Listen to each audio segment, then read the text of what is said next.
നമസ്കാരം. ദൂരദർശൻ്റെ എല്ലാ മാന്യ പ്രേക്ഷകർക്കും സമകാലികത്തിൻ്റെ മറ്റൊരു അധ്യായത്തിലേക്ക് സ്വാഗതം. ഇന്ന് രാജ്യം തന്നെ ചർച്ച ചെയ്തുകൊണ്ടിരിക്കുന്ന ഒരു വിഷയത്തെക്കുറിച്ച് തന്നെയാണ് സമകാലികം പരിശോധിക്കാനായി പോകുന്നത്. അയോധ്യയിലെ രാമക്ഷേത്രത്തിൻ്റെ പണി നടന്നുകൊണ്ടിരിക്കുകയാണ്.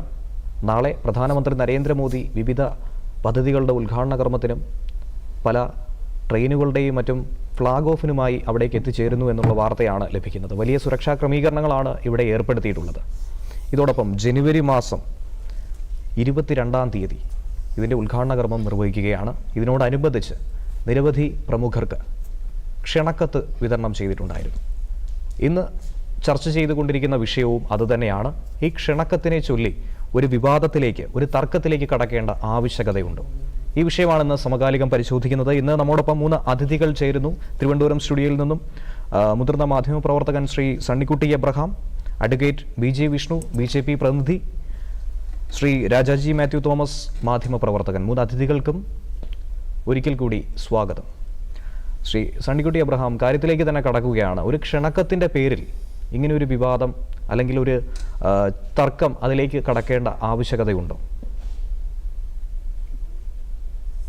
ഈ ചർച്ചയ്ക്ക് ദൂരദർശൻ മുന്നോട്ട് വെച്ച വിഷയം ഒരു ക്ഷണക്കത്തിൻ്റെ പേരിൽ ഒരു വിവാദത്തിന് കാരണമുണ്ടോ എന്നുള്ളതാണ്. അത് എത്രത്തോളം പ്രസക്തമാണെന്ന് എനിക്ക് സംശയമുണ്ട്. പലർക്കും ക്ഷണക്കത്തുകൾ അയച്ചിരിക്കുന്നു. അയോധ്യയിൽ ശ്രീരാമ ജന്മഭൂമി തീർത്ഥ് പ്രതിഷ്ഠ ട്രസ്റ്റ് നിർമ്മിച്ച ഒരു ക്ഷേത്രത്തിൻ്റെ, ശ്രീരാമക്ഷേത്രത്തിൻ്റെ പ്രതിഷ്ഠാകർമ്മം നടക്കുകയാണ്. അതിലേക്ക് പലർക്കും ക്ഷണക്കത്ത് അയച്ചിരിക്കുന്ന കോൺഗ്രസ് നേതാക്കൾക്കുണ്ട്, BJP നേതാക്കൾക്ക് സ്വാഭാവികമായിട്ടുണ്ട്, CPI CPM അങ്ങനെ എല്ലാ രാഷ്ട്രീയ നേതാക്കൾക്കും, SP തൃണമൂൽ ഇവർക്കൊക്കെ അയച്ചിരിക്കുക. പ്രശ്നം ഇതിൻ്റെ പേരിലൊരു വിവാദം വേണമോ വേണ്ടയോ എന്നുള്ളതല്ല. ഈ ക്ഷണം സ്വീകരിച്ച് മതനിരപേക്ഷ കക്ഷികൾ ഈ ചടങ്ങിൽ പങ്കെടുക്കണമെന്നുള്ളതാണ്. അതാണ് വിഷയം. അല്ലാതെ ഇതിൻ്റെ പേരിൽ വിവാദം ഉണ്ടാക്കണമെന്നുള്ള വിവാദം ഉണ്ടാവും. സ്വാഭാവികമായും ഈ ക്ഷേത്രം തന്നെ ഒരു വിവാദ വിഷയമാണ്. അതിൻ്റെ നിർമ്മാണം ഒരു വിവാദ വിഷയമാണ്. വാസ്തവത്തിൽ ഇതെങ്ങനെയാണ് ഈ ഭൂമി ക്ഷേത്ര നിർമ്മാണത്തിന് കിട്ടിയത് എന്നുള്ളത് നമ്മൾ ചിന്തിക്കുമ്പോൾ, ചർച്ച ചെയ്യുമ്പോൾ 1949 അന്നത്തെ ബാബരി മസ്ജിദിലേക്ക് വിഗ്രഹങ്ങൾ കടത്തുന്നു, അവിടെ പ്രാർത്ഥന തുടങ്ങുന്നു, പിന്നീട് അവിടെ പൂട്ടുന്നു. അതിനുശേഷം നമുക്കറിയാം രഥയാത്ര നടക്കുന്നു. രഥയാത്രയിൽ ധാരാളം രക്തം ഇന്ത്യയിൽ ചിന്തുന്നു. അതിനുശേഷം കോടതിയിൽ വരുന്നു. കോടതി എന്താ വിധിച്ചത്? കോടതിയുടെ വിധി എന്ന് പറഞ്ഞാൽ ഇന്ത്യൻ ജുഡീഷ്യറി ചരിത്രത്തിലെ ഏറ്റവും അത്ഭുതകരമായ ഒരു വിധി എന്ന് പറയാവുന്ന ഒന്ന്. അതായത് കോടതി പറഞ്ഞു 5 അംഗങ്ങളുള്ള ഗൊഗോയ് ആയിരുന്നു അതിൻ്റെ അധ്യക്ഷൻ എന്നാണ് എനിക്ക് തോന്നുന്നത്.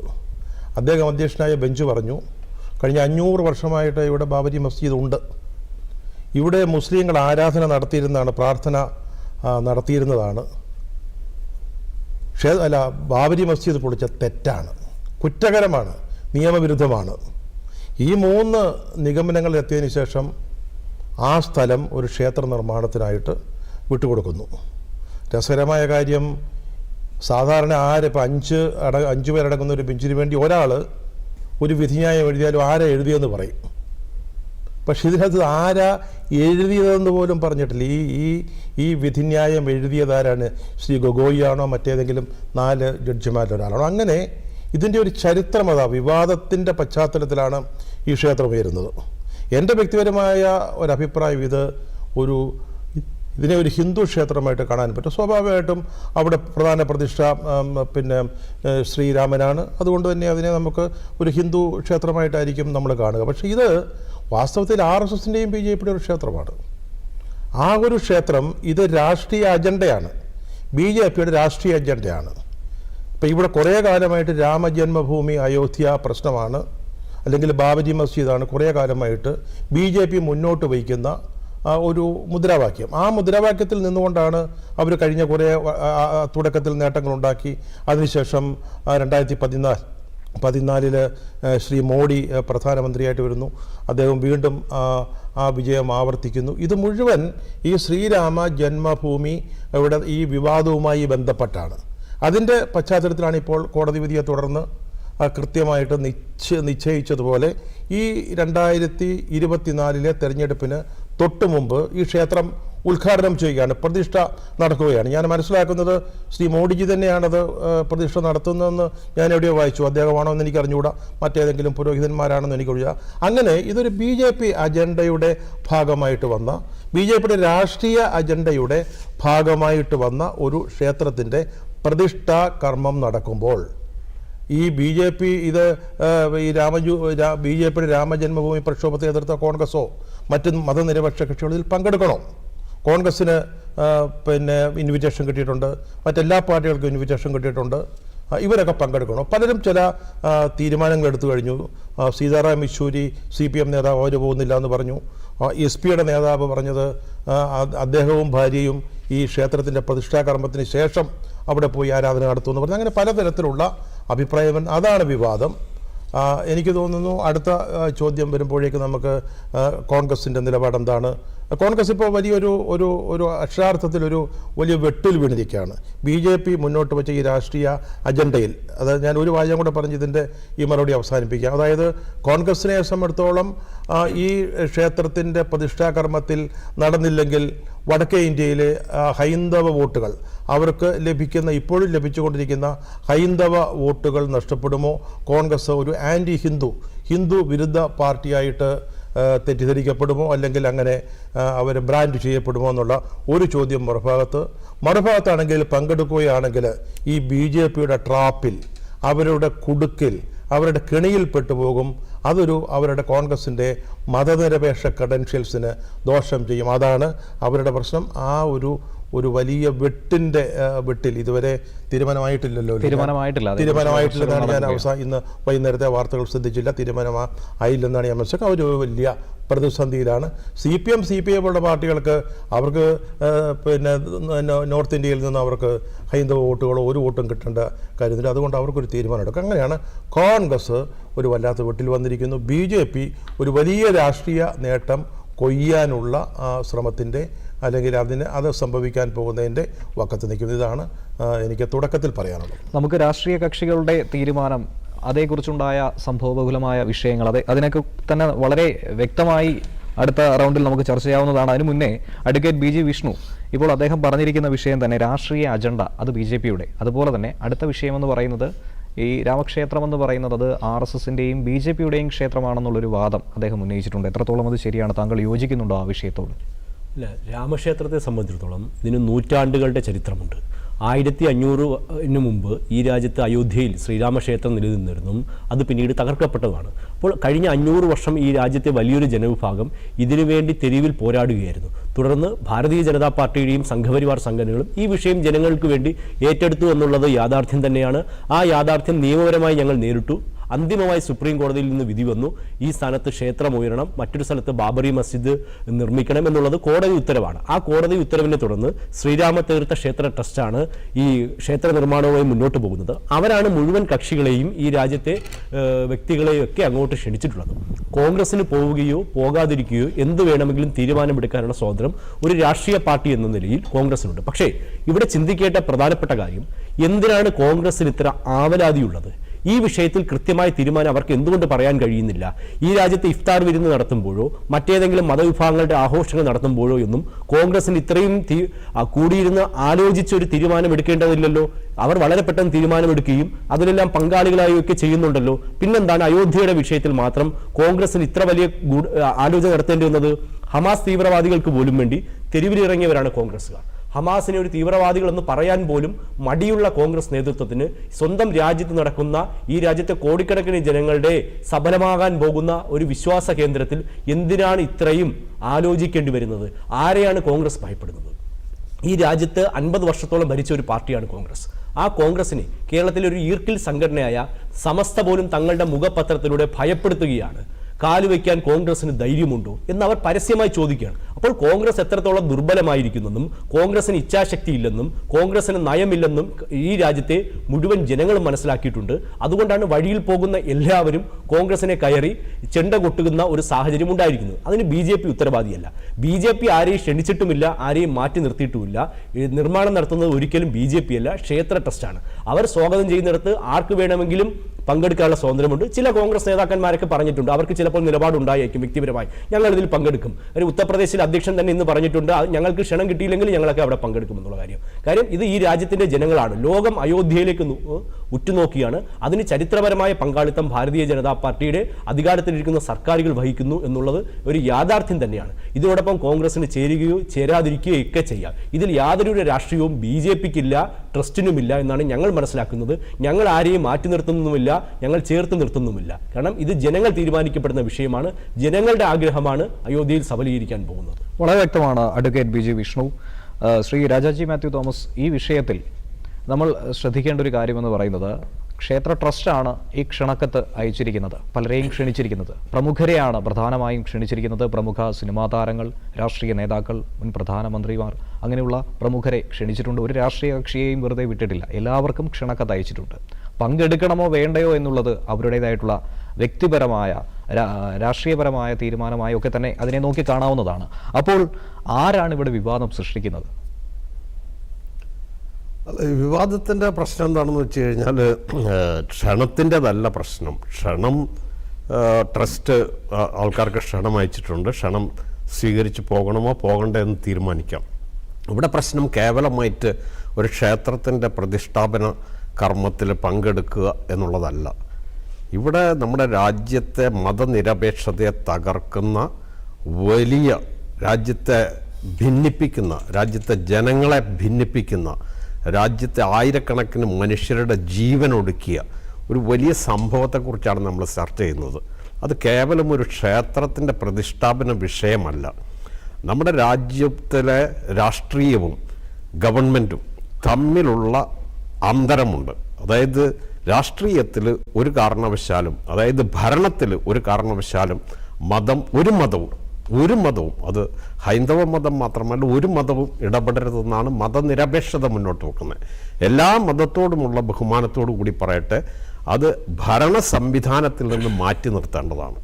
അതിൽ നിന്ന് വ്യത്യസ്തമായിട്ട് ഭരണ സംവിധാനത്തെ പൂർണ്ണമായിട്ടും ദുരുപയോഗം ചെയ്ത് നമ്മുടെ രാജ്യത്തിൻ്റെ നീതിന്യായ വ്യവസ്ഥയെ തന്നെ അട്ടിമറിച്ചു കൊണ്ടിട്ടുള്ള ഒരു സംഭവമാണ് ഈ ക്ഷേത്ര നിർമ്മാണവുമായിട്ട് ബന്ധപ്പെട്ട് വന്നിട്ടുള്ളത്.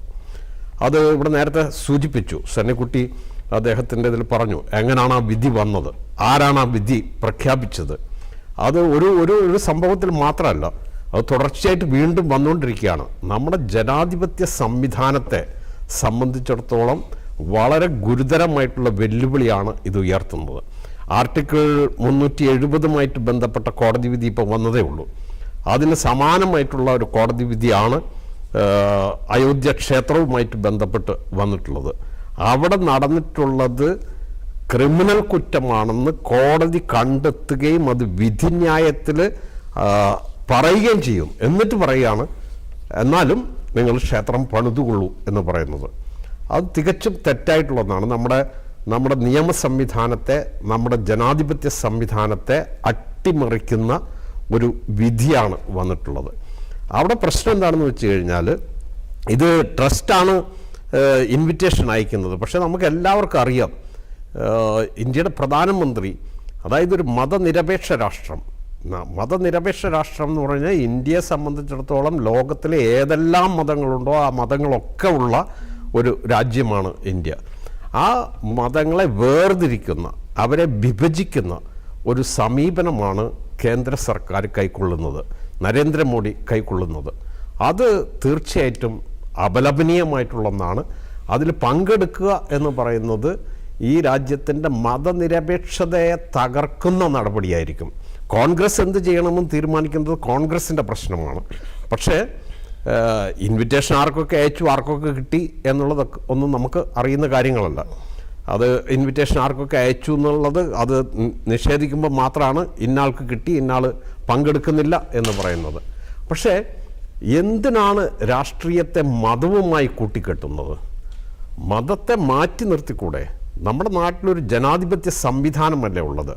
മതത്തിന് അതീതമായിട്ട് ഒരു ജനാധിപത്യ സംവിധാനത്തെ നിലനിർത്തുക, അതിനെ ശക്തിപ്പെടുത്തി നിലനിർത്തുക എന്നതിന് ഏറ്റവും വലിയ വെല്ലുവിളിയാണ് ഈ സംഭവങ്ങൾ ഉയർത്തുന്നത്.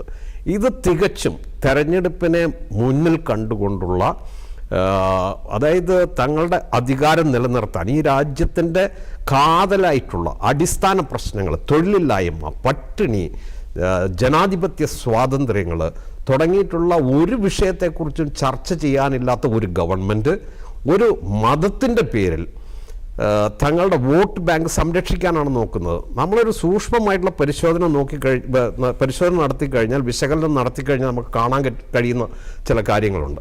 2014 തെരഞ്ഞെടുപ്പിൽ നരേന്ദ്രമോദിയുടെ നേതൃത്വത്തിൽ BJP അധികാരത്തിൽ വരുമ്പോൾ അവർക്ക് ലഭിച്ചത് 31% വോട്ടാണ്. എന്ന് പറഞ്ഞാൽ ഈ രാജ്യത്തെ മഹാഭൂരിപക്ഷം ഹിന്ദുക്കളും അവർക്ക് വോട്ട് ചെയ്തിട്ടില്ല എന്നാണ് കാണിക്കുന്നത്. രണ്ടാമത്തെ തെരഞ്ഞെടുപ്പ് 2019 വരുമ്പോൾ 37.7% വോട്ടുകളാണ് ലഭിക്കുന്നത്. അപ്പോഴും മഹാഭൂരിപക്ഷം ജനങ്ങളും വോട്ടർമാരും എതിർക്കുന്ന ഒരു ഗവൺമെൻറ്റാണ് അധികാരത്തിൽ നിൽക്കുന്നത്. മതത്തിൻ്റെ പേരിൽ ജനങ്ങൾ ഒരു വോട്ട് ബാങ്കിനെ സംരക്ഷിച്ച് നിർത്തി വീണ്ടും അധികാരത്തിൽ തുടരാൻ വേണ്ടിയിട്ടുള്ള നഗ്നമായിട്ടുള്ള ജനാധിപത്യ ലംഘനമാണ് നടക്കുന്നത്. അത് നമ്മൾ വിസ്മരിച്ചുകൂടാ. അതുകൊണ്ട് തന്നെ അത് എതിർക്കപ്പെടേണ്ടതാണ്. മനുഷ്യന് മതത്തിൽ വിശ്വാസമുണ്ടെങ്കിൽ അത് അവരുടെ വ്യക്തിപരമായിട്ടുള്ള കാര്യമാണ്, അവരുടെ സ്വകാര്യ പ്രശ്നമാണത്. അതവർ മതത്തിൽ വിശ്വസിച്ചു കൊള്ളട്ടെ. മതത്തിൽ വിശ്വസിക്കാതിരിക്കാനുള്ള സ്വാതന്ത്ര്യം ഇന്ത്യയുടെ ചരിത്രവും ഇന്ത്യയുടെ സംസ്കാരവും ഇന്ത്യയുടെ ഇതെല്ലാം എടുത്ത് പരിശോധിച്ച് കഴിഞ്ഞാൽ നമുക്ക് കാണാൻ കഴിയും. നമ്മുടെ രാജ്യത്ത് ഈശ്വരവിശ്വാസമുള്ളവരും ഈശ്വരവിശ്വാസമില്ലാത്തവരുമുണ്ട്. നമ്മുടെ മഹർഷിമാരെന്ന് പറഞ്ഞു കഴിഞ്ഞാൽ അവർ യുക്തിചിന്തയിൽ അധിഷ്ഠിതമായിട്ടുള്ള ചിന്തകൾ മുന്നോട്ട് വെച്ചിട്ടുള്ള എത്രയോ മഹർഷിവര്യന്മാരെ നമുക്ക് കാണാൻ കഴിയും. അപ്പോൾ അത് ഹിന്ദു മതം എന്ന് പറയുന്നതിൻ്റെ പേരിൽ, ഒരു മതത്തിൻ്റെ പേരിൽ ജനങ്ങളെ ഭിന്നിപ്പിക്കാനും വോട്ട് ബാങ്ക് നിലനിർത്താനും വേണ്ടിയിട്ട് നടത്തുന്ന രാഷ്ട്രീയ അഭ്യാസമാണ് ഈ നടക്കുന്നത്. അത് വരുന്നതായിരിക്കും. ശ്രീ രാജാജി മാത്യു തോമസ്, സണ്ണിക്കുട്ടി എബ്രഹാം, താങ്കളോട് നിരവധി കാര്യങ്ങൾ ചോദിക്കാനുണ്ട്. പ്രധാനമായും പറയാനുള്ളത്, നേരത്തെ തന്നെ പറഞ്ഞിരിക്കുന്ന വിഷയമെന്ന് പറയുന്നത് കോൺഗ്രസിനെ വെട്ടിലാക്കുന്ന ഒരു നടപടി BJP ഇവിടെ സ്വീകരിച്ചിരിക്കുന്നുവെന്ന് താങ്കൾ തന്നെ പ്രസ്താവിച്ചതാണ്. അതോടൊപ്പം കേന്ദ്ര സംസ്ഥാന നേതൃത്വം ഇതിൽ വളരെ ആശയക്കുഴപ്പത്തിലാണ്, ആശങ്കയിലാണ്. പോകണമോ വേണ്ടയോ എന്ന കാര്യത്തിൽ പല തർക്കങ്ങളും നിലനിൽക്കുന്നുണ്ട്. നേരത്തെ തന്നെ സൂചിപ്പിച്ചതുപോലെ പ്രാദേശിക കോൺഗ്രസ് നേതാക്കളൊക്കെ തന്നെ പ്രത്യേകിച്ചും ഉത്തർപ്രദേശിലും മധ്യപ്രദേശിലുമൊക്കെ ആവശ്യപ്പെടുന്നത് ഉറപ്പായും ഈ ചടങ്ങിൽ പങ്കെടുക്കണമെന്നാണ് ഒരു പക്ഷം. അതുപോലെ തന്നെ ഇതിനെ എതിർക്കുന്ന ഒരു പക്ഷവും നിലനിൽക്കുന്നുണ്ട്. കേരളത്തിലും സമാനമായൊരു സാഹചര്യം തന്നെയാണ് കോൺഗ്രസിനുള്ളിൽ കാണപ്പെടുന്നത്. എന്താണ് ഇങ്ങനെയൊരു ആശയധാരയിലുണ്ടായ ഒരു ചിന്താ കുഴപ്പമെന്ന് പറയുന്നത്? എന്തുകൊണ്ടാണ് ഇങ്ങനെ ഒരു സംഭവം, ആശങ്ക നിലനിൽക്കുന്നത് കോൺഗ്രസിനുള്ളിൽ തന്നെ? ഇവിടെ ശ്രീ വിഷ്ണു പറഞ്ഞു, ഇവിടെ ഇഫ്താറിൽ പങ്കെടുക്കുന്നില്ലേ, അന്നൊന്നുമില്ലാത്ത ഒരു പാരവശ്യം അല്ലെങ്കിൽ ഒരു സംശയം, ആശങ്ക എന്തിനാണ് കോൺഗ്രസിനെന്ന് ചോദിച്ചു. കോൺഗ്രസ്സുകാർ എല്ലാ മതത്തിലും പെട്ടവരുണ്ട്. കോൺഗ്രസ്സുകാർ കൽക്കട്ടയിലെ കാളി പൂജയിൽ വളരെ സജീവമായിട്ട് പങ്കെടുക്കാറില്ലേ? വളരെ സജീവമായിട്ട് അവർ കൽക്കട്ടയിലോ അല്ലെങ്കിൽ ബംഗാളിലോ ഉള്ള കാളി പൂജയിൽ പങ്കെടുക്കുന്നു, ദീപാവലി ആഘോഷങ്ങളിൽ പങ്കെടുക്കുന്നു, ഹോളി ആഘോഷങ്ങളിൽ പങ്കെടുക്കുന്നു, ക്രിസ്മസ് ആഘോഷങ്ങളിൽ പങ്കെടുക്കുന്നു, അതുപോലെ തന്നെ ഇഫ്താറിൽ പങ്കെടുക്കുന്നു, അല്ലെങ്കിൽ റംസാൻ ദിനങ്ങളിൽ മുസ്ലിം സഹോദരന്മാരോടൊപ്പം ഭക്ഷണം കഴിക്കുന്നു. BJPയുടെ നേതാക്കൾ ഇപ്പോൾ പള്ളികളിലേക്ക് കേക്കും കൊണ്ടുപോവുകയാണ്, അല്ലെങ്കിൽ ക്രൈസ്തവ നേതാക്കളുടെ വീടുകളിൽ സന്ദർശിക്കുകയാണ്. പിന്നെ പ്രധാനമന്ത്രി തന്നെ ക്രിസ്മസ് ദിവസത്തിൽ ചില ക്രൈസ്തവ നേതാക്കളെ വിളിച്ച് സംസാരിക്കുന്നുണ്ട്, ഭക്ഷണം കൊടുക്കുന്നുണ്ട്, നല്ല ഭക്ഷണമൊക്കെ കൊടുക്കുന്നു. പക്ഷേ അവിടെയൊന്നും മണിപ്പൂർ പോലുള്ള വിഷയങ്ങൾ പോലും ചർച്ചയാകുന്നില്ല എന്നുള്ളത് മറ്റൊരു കാര്യമാണ്. ഞാൻ അതിലേക്ക് നമ്മുടെ വിഷയമല്ലാത്തത് കൊണ്ട് ഞാൻ അതിലേക്ക് വരുന്നില്ല. ഞാൻ ഈ ആഘോഷങ്ങളിൽ ഇഫ്താറിനെയും അല്ലെങ്കിൽ ശ്രീരാമ ജന്മഭൂമിയുടെ പ്രതിഷ്ഠാകർമ്മത്തെയും താരതമ്യപ്പെടുത്തിയത് കൊണ്ട് മാത്രം പറഞ്ഞു. അദ്ദേഹം മറ്റൊരു കാര്യം പറഞ്ഞത് BJPക്ക് ഇതിൽ യാതൊരു റോളുമില്ല എന്ന് പറയുകയുണ്ടായി. പക്ഷേ നമുക്കറിയാമല്ലോ, കേരളത്തിലെ ഇന്ത്യയിലെ ജനങ്ങൾ ഇത് മുഴുവൻ കാണുന്നവരാണ്, വായിക്കുകയും കാണുകയും ഒക്കെ ചെയ്തുകൊണ്ടിരിക്കുന്നവർ. ഇതാരാണ് സംഘടിപ്പിക്കുന്നത്? അവിടെ പുതിയ വിമാനത്താവളം സജ്ജീകരിക്കുകയാണ്, അല്ലെങ്കിൽ പുതിയ നവീകരിച്ച റെയിൽവേ സ്റ്റേഷൻ വരികയാണ്. ഇതാരാണ് ഇതിൻ്റെ ഭൂമി പൂജ നടത്തിയത്? നിങ്ങൾ പറയുന്നത് BJP അല്ല, BJPക്ക് ഒരു പങ്കുമില്ല, RSSന് ഒരു പങ്കുമില്ല എന്ന് പറയുമ്പോൾ ഇതിൻ്റെ ഭൂമി പൂജ നടത്തിയത് ആരാണ് എന്നൊരു ചോദ്യമല്ലൊരു ചരിത്രമാണ്. അത് നടത്തിയത് നമ്മുടെ പ്രധാനമന്ത്രി ശ്രീ മോഡിയാണ്. ക്ഷണിച്ചവരാരെയൊക്കെയാണ് അത് ട്രസ്റ്റാണ് എന്ന് പറയുന്നു. എന്തുകൊണ്ട് അദ്വാനിയെയും, ലാൽകൃഷ്ണ അദ്വാനി അദ്ദേഹത്തിന് ഈ രാമജന്മഭൂമി പ്രസ്ഥാനത്തിന്, RSSന്, BJPക്ക് അദ്ദേഹത്തെ മറക്കാനാവൂ? അദ്ദേഹം നടത്തിയ ആ ഒരു വലിയ പ്രമാദമായ ആ ഒരു യാത്രയാണല്ലോ ഇതിനൊരു തുടക്കം കുറിച്ചത്. എത്ര ആയിരങ്ങളുടെ ജീവൻ അതിൽ ബലികഴിക്കപ്പെട്ടു, എത്രത്തോളം ചോര ആ രഥയാത്ര നടന്ന വഴികളിൽ വീണു. അദ്ദേഹത്തോടൊപ്പം നിന്ന ആളായിരുന്നില്ലേ BJP നേതാക്കന്മാരുണ്ടായിരുന്നില്ലേ? മുരളി മനോഹർ ജോഷി, ഇവരൊക്കെ വരണ്ട എന്നാരാ തീരുമാനിക്കുന്നത്? വരാതിരിക്കണമെന്ന് പറയുകയാണ്. ഈ ട്രസ്റ്റ് പറയുകയാണ് വരാതിരിക്കണം, നിങ്ങൾ വരണ്ട. നിങ്ങൾ വന്നാൽ ഈ ചടങ്ങിൻ്റെ കേന്ദ്ര ബിന്ദുവായി മാറാനുള്ള ശ്രീ മോഡിക്ക് അതിനോടൊരു അവസരം നഷ്ടപ്പെട്ടേക്കാം. അവിടെ വരുന്ന ഈ ശ്രീരാമ ക്ഷേത്രമുണ്ടായി സന്തോഷിക്കുന്ന 10,000-കണക്കിന് ആളുകളുടെ മുമ്പിൽ ഒരുപക്ഷെ അവർ നോക്കുന്നത് ഈ രഥയാത്ര നടത്തി ഇതിനൊരു അവസരമുണ്ടാക്കി കൊടുത്ത ആളിനെ ആയിരിക്കും, അല്ലെങ്കിൽ അദ്വാനി ആയിരിക്കാം, അല്ലെങ്കിൽ മറ്റൊരു നേതാവ് മുരളി മനോഹർ ജോഷി ആയിരിക്കാം. അവർ വരണ്ടെന്ന് പറയുകയാണ്. ആലോചിച്ച് നോക്കട്ടെ, എത്ര പരിതാപകരമായ ഒരു അവസ്ഥയാണ് ഇത്. മോഡിയുടെ മാത്രം, ഞാൻ BJPയുടെ ഒന്നും പോലും പറയുന്നില്ല, ഇത് മോഡിയുടെ മാത്രം ഒരു പരിപാടിയായിട്ട് മാറ്റാനുള്ള ശ്രമമാണ് നടന്നുകൊണ്ടിരിക്കുന്നത്. അതിലേക്കാണ് നിങ്ങൾ കോൺഗ്രസ് നേതാക്കളെ വിളിക്കുന്നത്, അതിലേക്കാണ് യെച്ചൂരിയെയും രാജയെയും അല്ലെങ്കിൽ SP നേതാക്കളെയും മമതാ ബാനർജിയെയും വിളിക്കുന്നത്. അതിൻ്റെ പ്രധാന അതിൻ്റെ നടത്തിപ്പുകാരൻ എന്ന് പറയുന്നത് മോഡിയാണ്. മോഡിയുടെ ഫംഗ്ഷൻ, മോഡി നടത്തുന്ന ഈ ശ്രീരാമ ജന്മഭൂമി ക്ഷേത്ര ട്രസ്റ്റിൻ്റെ പ്രതിഷ്ഠാ കർമ്മം ഇതൊരു ദേശീയ ചടങ്ങായിരുന്നു എന്ന് വരുത്തുക എന്നുള്ളതാണ് BJPയുടെയും RSSൻ്റെയും രഹസ്യ അജണ്ട. ചമ്പത്റായി എന്ന് പറയുന്ന ഒരാളാണ്, ശ്രദ്ധിക്കേണ്ട ഒരു കാര്യമാണ്, ചമ്പത്റായി എന്ന് പറയുന്ന ഒരാളാണ് ഈ ട്രസ്റ്റിൻ്റെ, ശ്രീരാമ ജന്മഭൂമി ക്ഷേത്ര ട്രസ്റ്റിൻ്റെ ജനറൽ സെക്രട്ടറി എന്ന് പറയുന്ന ചമ്പത്റായി എന്ന് പറയുന്ന ആളാണ്. അദ്ദേഹം വളരെ പ്രധാനപ്പെട്ട ഒരു കാര്യം പറഞ്ഞത് നമുക്ക് മറക്കാൻ പറ്റത്തില്ല. അതായത് സ്വതന്ത്ര ഇന്ത്യയിലെ 4ാമത്തെ പ്രധാനപ്പെട്ട ഒരു ചടങ്ങാണ് ഇതെന്ന് പറയുന്നു. അതായത് ഒന്ന്, ഇന്ത്യക്ക് സ്വാതന്ത്ര്യം കിട്ടിയ 1947 ഓഗസ്റ്റ് 15. മറ്റൊന്ന്, കിഴക്കൻ പാകിസ്ഥാനെ തോൽപ്പിച്ച, ഇന്ദിരാഗാന്ധിയുടെ ഭരണകാലത്ത് പാകിസ്ഥാനെ തോൽപ്പിച്ച 1977, ആ ഡേറ്റ് ഞാൻ മറന്നുപോയി. മറ്റൊന്ന്, കാർഗിൽ തിരിച്ചുപിടിച്ച ദിവസം. കാർഗിൽ വിജയ ദിവസം ആഘോഷിക്കുന്നുണ്ടല്ലോ BJP. എങ്ങനെയാണ് കാർഗിൽ പാകിസ്ഥാൻകാർ കൈയടക്കിയതെന്ന് ഇവിടെ ആരും പറഞ്ഞു കേട്ടിട്ടില്ല. ഇത് BJP തന്നെ ഭരിക്കുമ്പോഴാണ്. ആരും അറിയാതെ കാർഗിൽ കൈയടക്കി. പിന്നെ നമ്മൾ തിരിച്ചു പിടിച്ചു. അത് ഇന്ത്യയുടെ ആവശ്യമാണ്, ഇന്ത്യയുടെ അഭിമാനമാണ്. അതിൽ ആ ഗവൺമെൻറ്റിനെ നമ്മൾ അഭിനന്ദിക്കുകയും ചെയ്യും. അപ്പോൾ അതുപോലെ ഈ 3 സംഭവങ്ങൾ പോലെ തുല്യ പ്രാധാന്യമുള്ള ഒന്നാക്കി രാമ ജന്മഭൂമിയിലെ ക്ഷേത്രത്തിൻ്റെ പ്രതിഷ്ഠാകർമ്മത്തെ മാറ്റുക എന്നുള്ള വലിയ രഹസ്യ അജണ്ട. ആ അജണ്ട എന്ന് പറയുന്നത്, ഇത് നടത്തുന്നത്, ഇതിൻ്റെ പ്രധാന പരികർമ്മി എന്ന് പറയുന്നത് ശ്രീ മോഡിയാണ്. അപ്പം മോഡി നടത്തുന്ന ഈ BJP RSS പരിപാടിയെ ഒരു ദേശീയ സംഭവമാക്കി മാറ്റിക്കൊണ്ട്, ആ ദേശീയ സംഭവമാണെങ്കിൽ സോണിയാഗാന്ധിയും രാഹുൽ ഗാന്ധിയോ മല്ലികാർജ്ജുന ഖാർഗെയോ മറ്റ് മമതാ ബാനർജിയോ ഒക്കെ വരണമല്ലോ. അതിനാണ് അവരെ വിളിക്കുന്നത്. നിങ്ങൾക്ക് അദ്വാനി വേണ്ട, നിങ്ങൾക്ക് മല്ലികാർജ്ജുന ഖാർഗെ വരണം, അല്ലെങ്കിൽ സോണിയാഗാന്ധി വരണം. അതിൻ്റെ പിന്നിലൊരു വലിയ രഹസ്യ അജണ്ടയുണ്ട്. താങ്കൾ ചോദിച്ചൊരു കാര്യം, കോൺഗ്രസ് യാതൊരു സംശയവും വേണ്ട, ഞാൻ നേരത്തെ പറഞ്ഞല്ലോ, പോയില്ലെങ്കിൽ ഒരു ആൻറ്റി ഹിന്ദു വിരുദ്ധ പാർട്ടിയായിട്ട്. ഇന്നലെ BJPയുടെ ഒരു നേതാവ്, കേന്ദ്രമന്ത്രി തന്നെ പറയുകയുണ്ടായി, കോൺഗ്രസും CPM-ഉം പോലുള്ള പാർട്ടികൾ ഭൂരിപക്ഷ സമൂഹത്തെ അവഹേളിക്കുകയാണ്. അതൊക്കെ ഒരു തുടക്കം മാത്രമാണ്.